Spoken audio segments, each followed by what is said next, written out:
For over 20 years, I've dedicated my life to bringing you the very best selling, marketing, and business building strategies to keep your business thriving. Get ready to experience the success you've been searching for. Welcome to the Tom Ferry Show. Hey everybody, Coach Tom Ferry in the house. It's episode 75. Today, we're going to finish up with this conversation around helping you become an appointment setting machine with arguably one of the most important laws of selling, and that is people like to do business with people that they know, like, and trust. At the end of the day, we have to connect with our customers in a way that removes the sales barrier. And as my dear friend Todd Duncan once said to me, in the absence of trust, there is only room for objections and tension. So the $64,000 question is, can I drop you off in any city around the world and have you go out and start talking with people about real estate and build rapport in under 60 seconds? This is a technique that every single one of us must absolutely master. I can tell you just in the last few weeks, speaking in Tel Aviv or speaking in the Czech Republic or speaking in Turkey or speaking in New York or speaking in Boston or speaking in Atlanta or speaking in Toronto, in every one of those marketplaces, people are people. But there are subtle things about the way that they communicate that when I naturally use the rapport building strategies I'm about to present, I get instantly more connected. I get instantly more engaged. The sales barrier, remember we talked about the sales wall that goes up for everybody, begins to drop, and then my message gets heard and I get to hear back from them and we get to connect and ultimately do business. Can you think about a time in your life when you were massively out of rapport with a customer? Can you remember how awkward that was? Like every time you saw this person, it was just hard and difficult and challenging. Can you think of a client like that? I can think of several. What was the disconnect? We simply weren't in rapport, right? There was a big absence of trust, and I wasn't in their model of the world. I was trying to be too much in my model of the world. I'm not telling you change your values. I'm saying be the kind of salesperson that's willing to do a few little things for 60 seconds, for 90 seconds to create that instant connection, that instant rapport, and then I'm free to go present. So let's talk about how to do it, right? How do you build rapport in under 60 seconds? The very first thing you have to do is listen for how people answer. So think about it like this. You call a prospect, right? You get a lead from the internet and you're like, wow, Martha is interested in property 1234 Banana Street. And you're from Atlanta, Georgia, and they're from New York City.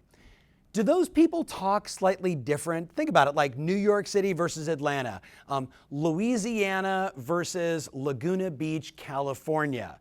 Now, we all use basically the same lingo, right? The same language, but when you're in rapport with somebody, you're like them. So there's these subtle little things that they do that if you listen, you can immediately jump on. You know, it makes me actually think about my own family. And I want you to think about this for you. Like in your family, does everybody kind of talk the same? Is the tonality similar, right? Is there cadence or pace? The rhythm of their speech, is it very similar? Like I can remember a time when my older brother and then my little brother were living at my dad's house, like, saving money for, buying the next place or whatever they were doing. And the three of them I would call and every one of them answered like this, hello. All three. You never knew who was actually answering the phone. So I was like, Matt, Pat, Dad, like, who is it? Right? Instantly, I was in rapport if I went, hey, or hello back. And then, who is this, right? The reality is this. The people that you're closest to, you walk the same, you talk the same, you act the same. There is a cadence about a rhythm, if you will, about how you communicate. Well, if I want to be in a sales situation, I need to get into your model of the world. That's why rapport is so important. I'm going to get into your model of the world even for a little bit of time to remove the sales barrier, make the connection that I can ask my questions and book more appointments. But if I'm not willing to build rapport, what happens? In the absence of trust, there's only tension. there's only objections. So listening, not just for the words, but how the words sound. What was their tempo? What was their tonality? That's the real thing I want to be listening for, because step number 2 in that first 60 seconds is I want to mirror or mimic, right? Like think about like a child. Like I think about one of my nephews who I go, hello, and he goes, hello. He's mimicking me. We're in rapport. Does that make sense? We're in rapport. But now if I call somebody, have you ever called the quiet person? I have this client, and I'm not going to say his name. He's a very famous CEO in real estate. And every time we do a coaching session, he's like, hey, Tom, how's it going? Like, I'm like, where are you? Like, are you surrounded by your enemies that are listening to every conversation? No, when I finally met him face to face, that's just how he talks. So if I get on the phone with him, I'm like, hey buddy, what's going on? And he's like, well, actually, I'm working on some really big stuff right now. Am I in or out of rapport? It's that simple. Am I in or out of rapport? So when he and I talk, guess what? I'm like, hey, how's it going? I actually find myself leaning down and looking around as if someone is going to hear our secrets. But that's his model of the world. And if I want to be effective and in rapport with him, I got to talk a little softer. Have you ever met the Loud family? Oh my goodness, I married a crazy Italian. Like, the entire family, the first time I went over there, they were like spinning pizzas and they were yelling and everything was really exciting. And I was thinking about how my family was raised.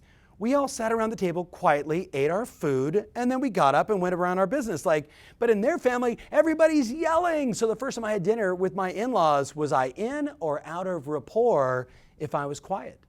You see, the reality is, my friends, I want to watch and observe and listen for the subtle things about you so I can mimic them, right? So I can mirror them, not for any other reason that I want you to be comfortable.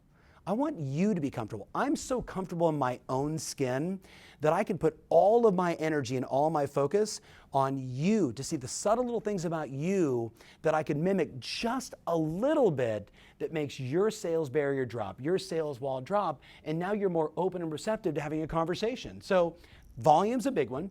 Tonality. If I go all over the world, there's different tonalities, right? Now, I'm not saying that, if I'm in India, that all of a sudden I adopt an Indian accent, but what I can do is add just a tiny element, just a little bit of, okay, so I know exactly what you mean. Just a little bit makes them feel more comfortable. Now, they're not going to look at me and go, is Ferry Indian? No, right? Sam Chopra, big shout out to Sham. No, he knows that.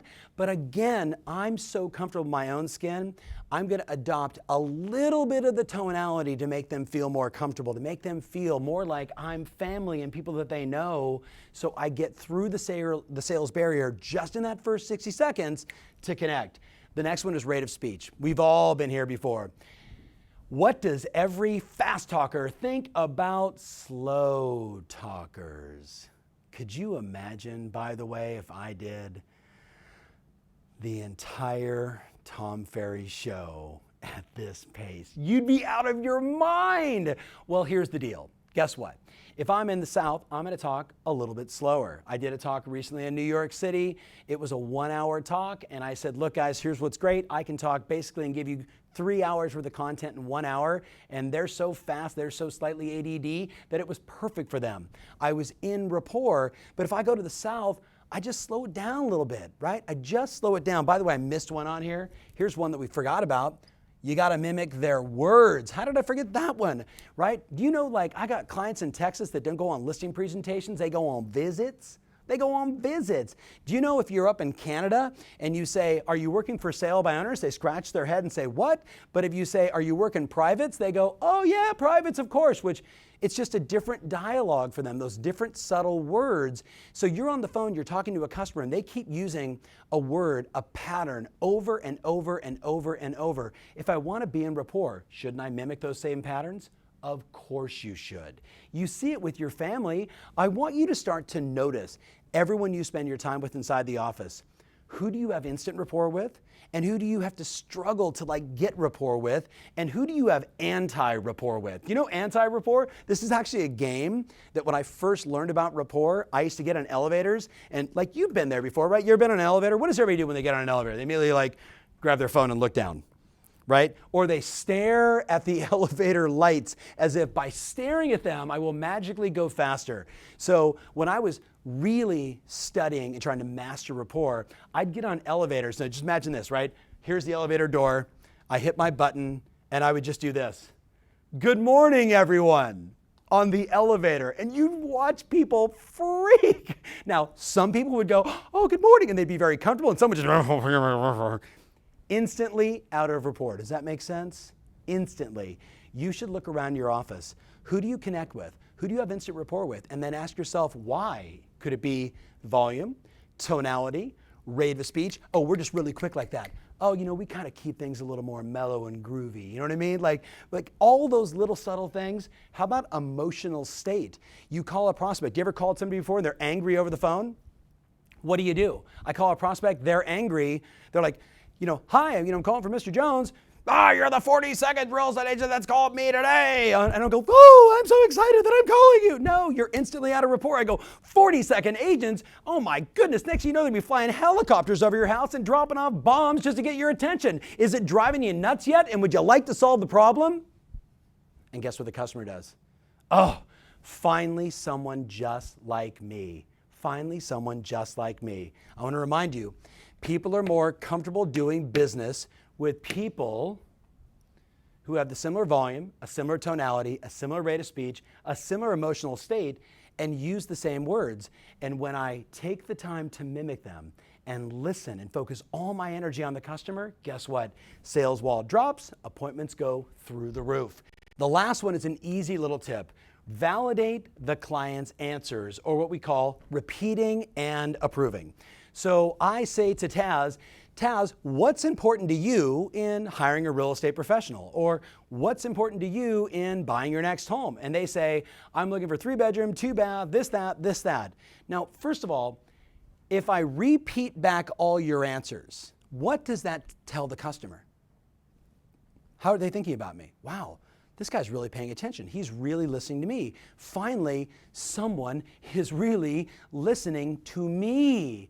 You make the client feel so special when you repeat back in their words, with their volume and their tone and their rate of speech and their emotional state, you repeat back their answers even when their answer is no or we haven't thought about it, right? So repeating back is part of it, but the second part is validating their answers, which every human being on this planet wants a little more validation, wants a little more approval. So here I am trying to book an appointment. Here I am trying to offer you my services. You've got some sales, barriers and walls. I'm going to build rapport. I'm going to mimic you. I'm going to listen. I'm going to match your rate of speech, match your tone. I'm going to do everything I can to remove that sales barrier, make you feel trust, and make you feel like, yeah, this guy understands me and he's just like me. And then when I ask you, have you had any thoughts of selling? And you say no, I say no, and I listen. And I say, fantastic. I say, that's excellent. I say, oh, good for you. That's great. Wonderful. Well, you are curious about the new value of your home, aren't you? Well, yeah, we're definitely interested. We want to know how much our home has gone up. You want to know how much your home has gone up? Wonderful.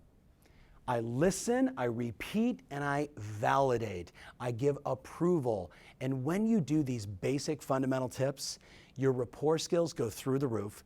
You connect with people in almost what feels like a magical way. You cut through the sales minutia and the drama, and then you're just another salesperson trying to work with me, and you become connected with them. And at the end of the day, isn't that what matters most? Isn't that how we get one step closer to serving the customer, getting the yes, helping them achieve their goals, and by doing so, help you achieve your goals?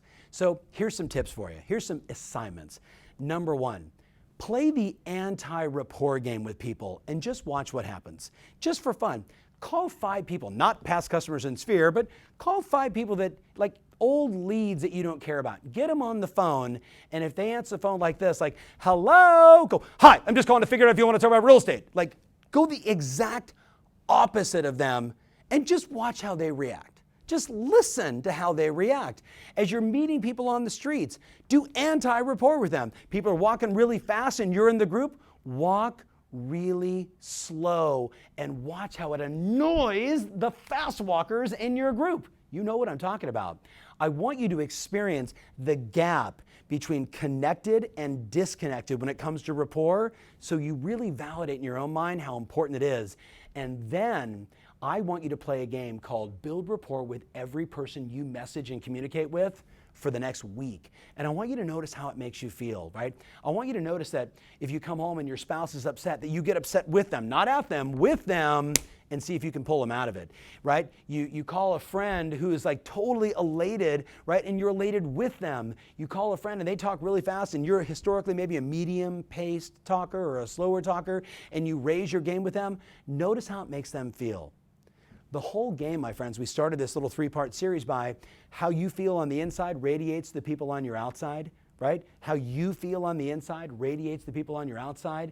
And what we want is we want to bring them lots of energy, lots of passion, lots of wisdom, lots of knowledge, so they can select you as the agent of choice. But it's not going to happen if you don't take the time to build rapport. It's not going to happen if you don't take the time to listen and mimic and repeat and approve. You do this, you're going to win, and you're going to win big. So I want some feedback. I want to know, did you try the anti-rapport? Have you watched this? Like, just go build anti-rapport. See if you can do it really fast. Watch the video.